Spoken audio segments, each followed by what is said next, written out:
दोस्तों, target with PS Parihar channel में आपका स्वागत है। इस चैनल के माध्यम से आप लोगों को विद्यार्थी जीवन से संबंधित सभी सूचनाएं प्रदान की जाती हैं। उसी क्रम में आज के इस वीडियो में हम लोग बात करेंगे माध्यमिक शिक्षा सेवा चयन आयोग की भर्ती टीजीटी और पीजीटी की। तो वीडियो को जल्दी से लाइक कर दें, शेयर कर दें। जिन छात्रों ने चैनल को अभी भी सब्सक्राइब ना किया हो, जल्दी से सब्सक्राइब कर लें ताकि आप लोगों को भी इसी तरीके की ऑथेंटिक अपडेट्स सबसे पहले मिलती रहें। आगे बढ़ने से पहले एक और सूचना, अगर आप लोग उत्तर प्रदेश अधीन सेवा चयन आयोग की परीक्षा पीईटी की तैयारी करें तो आप लोग चक्षु प्रकाशन की पुस्तकें ले सकते हैं।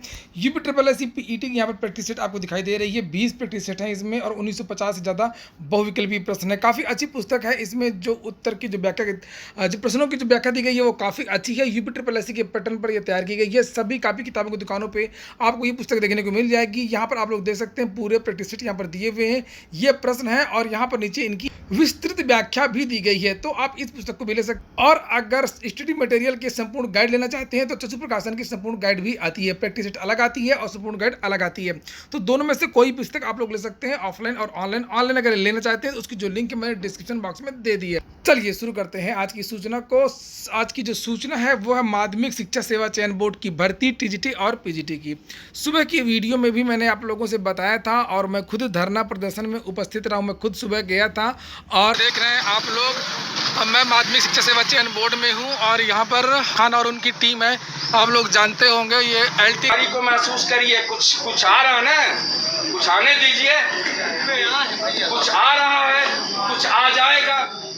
ये सुन रहे हैं आप विकी खान को। और ये धरना प्रदर्शन आज लगभग पूरे दिन चला। विद्यार्थियों को बहुत सारी समस्याएं थी टीजीटी और पीजीटी की भर्ती में। जैसे सबसे बड़ी समस्या तो तदर्थ शिक्षकों की संख्या नहीं बताई गई चयन बोर्ड के द्वारा, वो समस्या थी। दूसरी बात ये थी कि परीक्षा तो की शुचिता को लेकर के गंभीर सवाल उठाए जा रहे छात्रों की तरफ से। विद्यार्थियों ने मांग की है कि जो कम से कम मंडल स्तर पर परीक्षा की जाए और अगर मंडल स्तर पर परीक्षा नहीं होती है तो उसके लिए भी विद्यार्थियों ने बताया है कि कम से कम तदर्थ शिक्षकों को कोई रियायत न दी जाए। जो अध्यापक कक्षा में ड्यूटी करें उनके मोबाइल नंबर जब्त कर लिए जाए। एसडीएम रैंक के अधिकारी को गुजर बसर किए 10x10 के कमरे में, इसीलिए ना कि एक नौकरी पा जाए। को लेकर प्रतियोगी मोर्चा का एक प्रतिनिधिमंडल डिप्टी सचिव नवल किशोर जी से मिला और जो हमारे मुद्दे थे, पहला मुद्दा जो इस समय अति संवेदनशील मुद्दा वो है 2016 का सुखद समापन। ये बहुत गंभीर सवाल है क्योंकि अगर 16 का जल्द से जल्द सुखद समापन नहीं होगा तो वही लोग 21 में जो है हाहाकार मचाएंगे।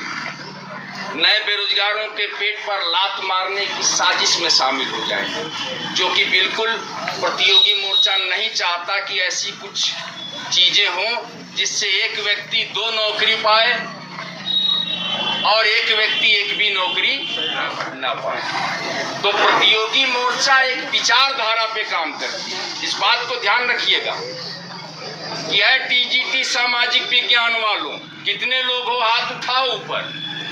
सामाजिक विज्ञान वालों कितने लोग हो? ठीक है, सबसे कम हो। है कला वालों हाथ उठाओ अपना। ठीक है, तो अब ध्यान से सुनो मेरे भाई।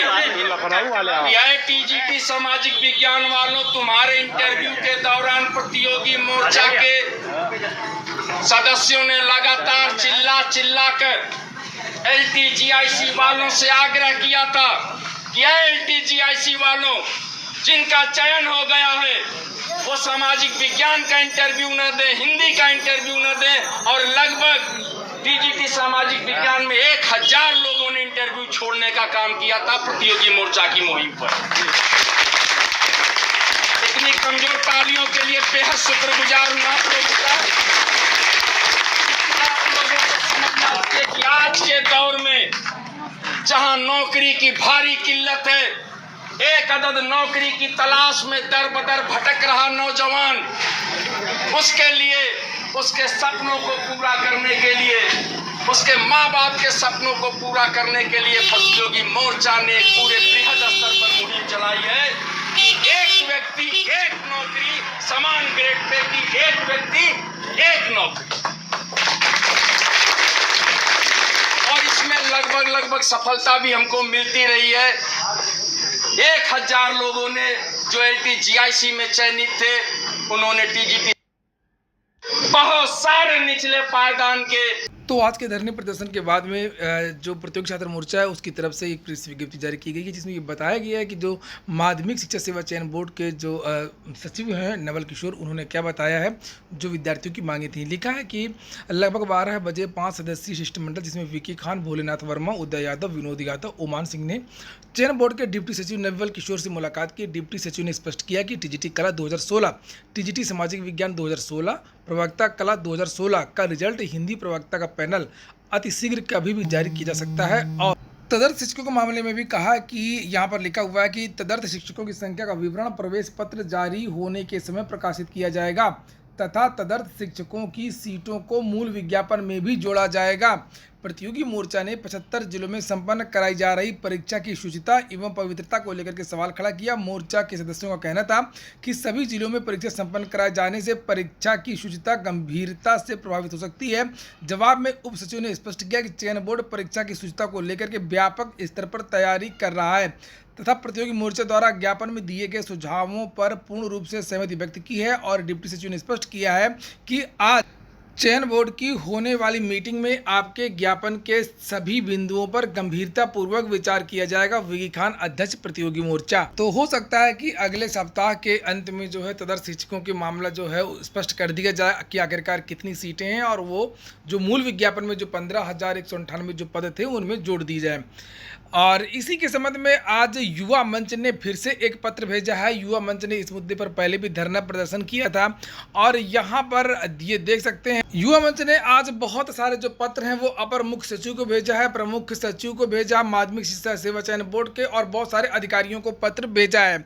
और युवा मंच ने चेतावनी भी दी है कि जल्द से जल्द इसके बारे में बयान जारी किया जाए और जो परीक्षा केंद्र है वो मंडल स्तर पर ही होने चाहिए। ये देखिए यहाँ पर लिखा है कि TGT PGT विज्ञापन 2021 की लिखित परीक्षा केंद्र विज्ञापन में लिखित तथ्यों के आधार पर केवल मंडल मुख्यालयों पर ही बनाने तथा नकल विहीन परीक्षा हेतु तदर्थ शिक्षक नियुक्ति वाले एडेड माध्यमिक विद्यालयों को परीक्षा केंद्र न बनाए जाने के संबंध में। और इसमें बहुत सारी बातें इस भर्ती को लेकर के की गई हैं कि तदर्थ शिक्षक जो है उनके बारे में स्पष्टीकरण दिया जाए, उनकी संख्या बताई जाए। और यहाँ पर लिखा हुआ है कि ये सबको पता है कि पूर्वी उत्तर प्रदेश में प्रतापगढ़, सुल्तानपुर, फैजाबाद, अम्बेडकर नगर, गोंडा, बरेली, रायबरेली, जौनपुर, आजमगढ़ सहित अधिकांश संपूर्ण उत्तर प्रदेश के अनेक जनपदों में प्रबंध तंत्रों द्वारा अवैधानिक रूप से तदर्थ अल्पकालिक शिक्षकों की नियुक्तियां की गई हैं। यह सभी तदर्थ अल्पकालिक शिक्षक भी आगामी भर्ती में प्रतिभाग कर रहे हैं। उपयुक्त तदर्थ शिक्षक नियुक्ति वाले उत्तर प्रदेश के कम से कम 20-25 जनपदों में स्थित अशासकीय सहायता प्राप्त माध्यमिक विद्यालयों को पहले भी हमेशा प्रतियोगी परीक्षाओं का परीक्षा केंद्र बनाया जाता रहा। इन सभी जनपदों के अधिकांश माध्यमिक विद्यालयों में प्रशिक्षित स्नातक तथा प्रवक्ता संवर्ग में कार्यरत शिक्षकों में 2/3 70% अल्पकालिक शिक्षक वर्तमान समय में काम कर रहे हैं। यदि इन माध्यमिक विद्यालयों को परीक्षा केंद्र बनाया जाएगा तब इन्हीं विद्यालयों में कार्यरत तदर्थ अल्पकालिक शिक्षकों को परीक्षार्थी के रूप में आगामी भर्ती परीक्षा में सम्मिलित होने की स्थिति में परीक्षा की शुचिता व निष्पक्षता पूर्ण रूप से प्रभावित होगी। इन माध्यमिक विद्यालयों में अनेक विद्यालय ऐसे हैं जिनमें कार्यवाहक प्रधानाचार्य ही स्वयं तदर्थ शिक्षक हैं। ऐसी परिस्थिति में परीक्षा की निष्पक्षता तथा पवित्रता बनाए रखना कदापि संभव नहीं है। जहां पर प्रतियोगी मोर्चा ने कुछ सुझाव दिए हैं परीक्षा के केंद्र को लेकर के और आपत्ति जताई है, वहीं पर युवा मंच इस पर आक्रामक है और कोई भी कंप्रोमाइज़ करने के लिए तैयार नहीं है। युवा मंच का साफ साफ कहना है कि तदर्थ शिक्षकों वाले विद्यालयों को परीक्षा केंद्र बिल्कुल ना बनाया जाए। अगर परीक्षा केंद्र बनाया जाता है तो युवा मंच की जो टीम है फिर वो कोर्ट जाएगी, कोर्ट से फिर से चुनौती देगी माध्यमिक शिक्षा सेवा चयन बोर्ड को। यहाँ पर लिखा हुआ है कि नोटिफिकेशन में भी कहा गया है, जो TGT PGT का जो नोटिफिकेशन जारी हुआ था जिसके बारे में मैंने कल आप लोगों को दिखाया भी था, लिखा है बिंदु संख्या 9 पर साफ साफ लिखा नोटिफिकेशन में कि परीक्षा केंद्र जो है वो मंडल मुख्यालयों पर ही परीक्षा होगी और पूर्ववत सभी विज्ञापनों में भी परीक्षा केंद्र हमेशा मंडल मुख्यालयों पर ही हुआ है।